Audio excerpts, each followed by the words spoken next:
Yeah, we're going to buy more. Cash is trash. Everything's about to get much more expensive. We adopted a Bitcoin. It's driven up our stock by a factor of 5, and it saved the company. During this recent dip, MicroStrategy has purchased around 660 Bitcoins valued at over $25 million and currently holds over 125,000 Bitcoin. Here's a reason why Saylor's MicroStrategy holds the most number of Bitcoins than any other corporation in the world. Saylor believes that his decision in converting his balance sheet into Bitcoin was the best decision he has ever made.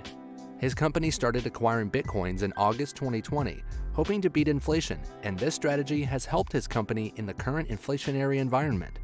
He also believes that Bitcoin is universally acknowledged and has stirred up interest in institutions who are constantly finding ways to invest their cash to escape from inflation.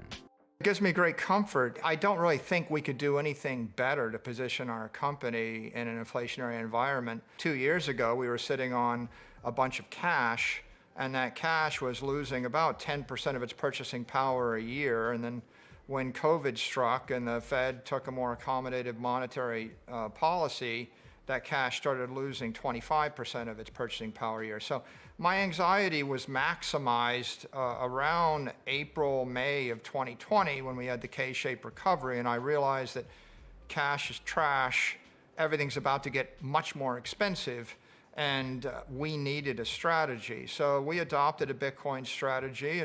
It's driven up our stock by a factor of 5. In my opinion, it saved the company from a not very pleasant fate. So I'm totally pleased with where we are today. He has been tweeting all about Bitcoin in recent times, which shows the immense faith he has in the technology. Saylor also says that Bitcoin should be treated equally like any other physical commodity, and he would like Bitcoin to be deemed as property. He also mentions how Bitcoin is a safe haven for public investors like you and me. Look, Bitcoin is digital property. It's universally acknowledged as common property because it had a fair distribution, no ICO, no management team. Satoshi disappeared. It's pari passu to a commodity, to land, to gold. And it's pretty important that it be deemed property. The rest of the cryptos could be securities. There's just a lot of regulatory overhang and question about whether they're securities or not. And I think that the great innovation is the creation of common property in cyberspace. It took us 13 years to get to the point where that's universally acknowledged. So that makes Bitcoin the safe haven for a public investor or a public company. Everything else feels more like either venture capital or speculation. Yes, this is true, as in recent times, more and more people get to know about Bitcoin and have tried investing in it at least once. According to a recent study conducted by Finder.com, roughly 27 million Americans own cryptocurrencies, out of which 44.5% is in Bitcoin. Though this percentage isn't even 10% of the total population of America, slowly and steadily this number has been growing. A recent report by Cointelegraph estimates crypto users to reach 1 billion as more nations are in talks to adapt Bitcoin into their economic systems. Saylor also mentions that many high net worth individuals known to him, business owners and executives, have thoughts on investing in Bitcoin. Many people didn't really understand Bitcoin very well. They haven't taken the time to focus on it. Even today, I would say that 98% of the population hasn't spent 10 hours thinking hard about Bitcoin. So in the year 2020, I think most people were just ignoring it. It wasn't really registering with them, maybe 1%. I think that when we talked to our investors, what was interesting is privately, most investors were aware of Bitcoin and they thought it was a good idea. Publicly, their institutions that they're part of have a 3 to 5 year time lag from the point at which they can adopt new ideas. He also mentions the name of a highly respected hedge fund manager and philanthropist, Bill Miller. Bill Miller now has over 50% of his own personal wealth invested in Bitcoin.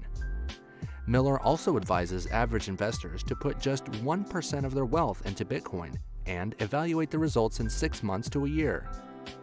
Not to mention, MicroStrategy's stock was trading at about $135 when Saylor announced the initial $250 million Bitcoin investment. The share price has surged since then and hit record highs of $1,272 on February 9, 2021, and 842% increase. Although MSTR has cooled since then, the current price of around $400 in February 2022 is still more than double the price before getting its hands on Bitcoin. This, by the only standard that matters on Wall Street, makes Saylor a genius. Saylor also explains why he is in it for the long term and isn't really worried about the current price fluctuations. Look, if you're going to invest in Bitcoin, a short time horizon is 4 years, a mid-time horizon is 10 years. The right time horizon is forever. Warren Buffett said, if you wouldn't hold it for 10 years, you shouldn't hold it for 10 minutes. So if you look at the course of 4 years, no one's ever lost money over 4 years holding Bitcoin. And if you look at, our experience, we started buying it at $10,000 and now it's up by a factor of 4. So given the right time horizon, you're fine. So it's a blessing and a curse. The blessing is it makes it the most exciting, interesting thing in the financial universe everywhere in the world. And the curse is it can induce anxiety for people that have a short attention span or are focused on a narrow time horizon. Saylor also has plans to buy more Bitcoins through his cash flow, debt, and other financial instruments. If we look at the price history of Bitcoin, we can be sure that the people who have been greatly rewarded by it are the ones who held it for the longest term. Yeah, we're going to buy more. We're buying more with our cash flows. We've adopted a Bitcoin standard, Emily. That means that when we generate cash, we sweep it into Bitcoin. We've been generating, anywhere from $70 to $100 million of cash flow. So we will also buy Bitcoin with debt. We bought Bitcoin with $1.7 billion worth of convertible debt.